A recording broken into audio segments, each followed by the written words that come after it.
एक बहुत ही दुखद मामला सामने आता है ऊंचा समाना गांव से, जहां पर एक महिला जिनका नाम सीनो था वो नमाज पढ़ रही थी, लेकिन उसके बाद उस महिला के साथ ऐसा क्या होता है कि उनका शव घर से बरामद होता है। हालांकि परिवार के तमाम लोग जो है उन्हीं की बहू पर आरोप लगाते हुए नजर आ रहे हैं कि उनकी बहू जो थी उनके द्वारा जो उनकी हत्या कर दी जाती है। हालांकि क्या कुछ बुरा मामला है वो बहरहाल पुलिस जांच का विषय है, लेकिन दिवाली के एक दिन पहले जो है इतनी बुरी खबर पूरे परिवार को मिलती है कि पूरा परिवार जो है करनाल के कल्पना चावला मेडिकल अस्पताल के मर्चरी हाउस में पहुंच जाते हैं। देखते हैं कि किस तरीके से लगातार जो है परिवार जो काफी ज्यादा परेशान हैरान होता हुआ नजर आ रहा है कि दिवाली के एक दिन पहले एक महिला जब नमाज पढ़ रही थी उनके साथ ऐसा क्या होता है कि परिवार के तमाम लोग ही बता पाएंगे कि आखिर का क्या कुछ पूरा मामला है। तब से आप जी पहले भी सकता उन पे। अच्छा। और अब जो ये हादसा हुआ है उसमें उन पे पूरा विश्वास है। क्या हुआ क्या है कल कौन से गांव से हैं आप सभी? कौन से गांव से? नारायण से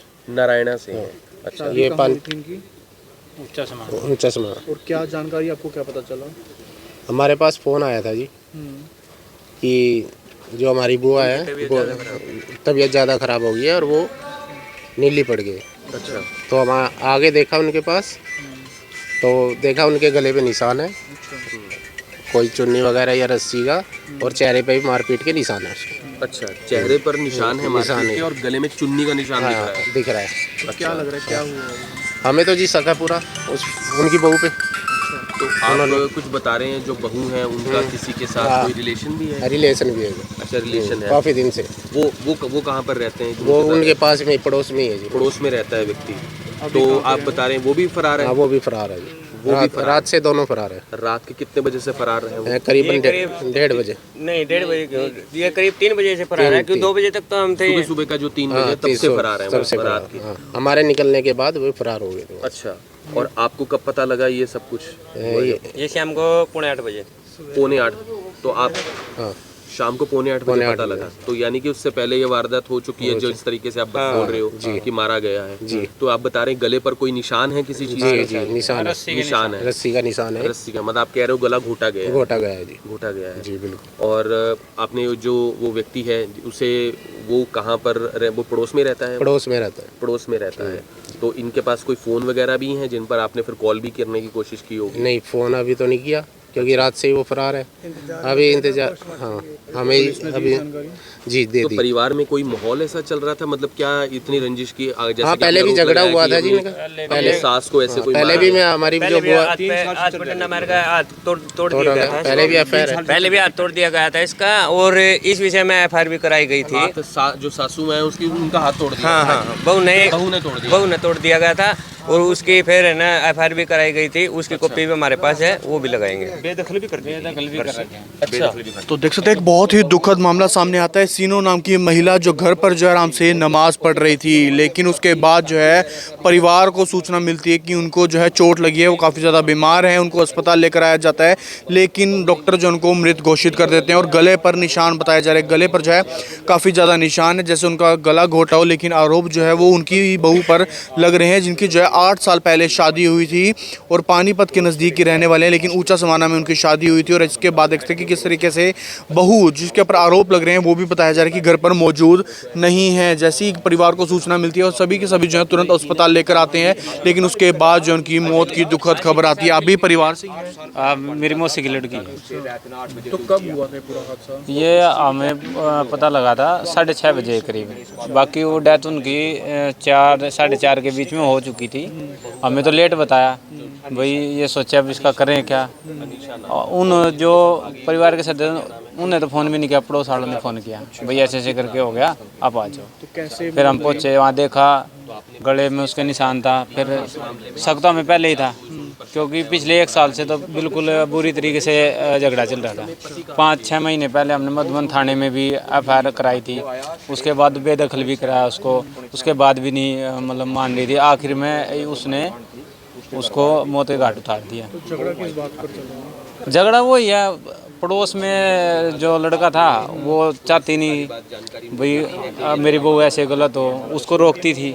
उसी के उसमें पड़ोस के लड़के के साथ दोस्ती? हाँ, उसके साथ में उसी के चक्कर में जो पहले लड़का उसको दे के मारा था, वो भी पहले ऐसे था, उसको मार देता था, जैसे रोकता था वो भी, तो वो पहले वो हटाया बीच में से, अब ये रोकती थी, अब ये हटा दी बीच में से।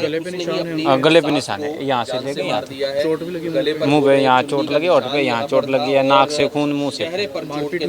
हाँ सर, हमें देखो, हम मौके पे तो थे नहीं, क्या हुआ बाकी वो फरार है वहाँ से, है नहीं अभी। 3 बजे तो हम यहाँ थे ही हॉस्पिटल में, यहाँ से गए थे घर, सुबह हमें वहाँ से ही कॉल आती है, भाई वो यहाँ पे है नहीं, फरार हो गए। हाँ दे दी, SHO साहब को जानकारी दे दी, अभी आगे कार्रवाई करेंगे, हमें पूरा यकीन है भी हमारे पक्ष में फैसला होगा। शादी कब हुई थी इनकी? किनकी? आपकी सिस्टर, इनकी बहू की? बहू की है लगभग 8 से 9 साल हो गए। बच्चे भी हैं? हाँ 2 बच्चे। तो बिल्कुल आपको बता दें कि 2 बच्चे हैं और उसके बाद देखते हैं कि किस तरीके से इतना बड़ा कदम, हालांकि परिवार को शक है कि आखिरकार क्या कुछ हुआ होगा। हालांकि पुलिस में जानकारी जरूर दे दी गई है। सीनो जो कि अपने घर पर ही जो है नमाज पढ़ रही थी, लेकिन उसके बाद ऐसा कुछ हो जाता है कि सभी परिवार को जो है अस्पताल उनको लेकर आना पड़ता है। बताया जा रहा है गले पे निशान है और मुंह पर जो है चोट के निशान है, शायद कोई मारपीट हुई होगी। हालांकि क्या कुछ पूरा मामला है वो बहरहाल पुलिस जांच का विषय जरूर है, लेकिन कहीं ना कहीं एक बहुत ही दुखद हादसा हो जाता है कि त्योहार के दिन जो है पूरे परिवार को करनाल के कल्पना चावला मेडिकल अस्पताल के मर्चरी हाउस में खड़ा होना पड़ता है। हालांकि क्या कुछ इसमें मामले में सामने निकल कर आता है, कौन दोषी है, वो बहरहाल पुलिस जांच का विषय जरूर है, लेकिन परिवार ने पुलिस में जानकारी जरूर दे दी गई। हालांकि देखने वाली बात होगी कि इस मामले में क्या कुछ सामने निकल कर आता है। तस्वीरें आप देखते हैं, सूचना मिलते ही पुलिस की टीमें भी मौके पर पहुंच जाती हैं। गौरव कुमार जी, क्या कुछ पूरा मामला सामने आया है, क्या है पूरा मामला?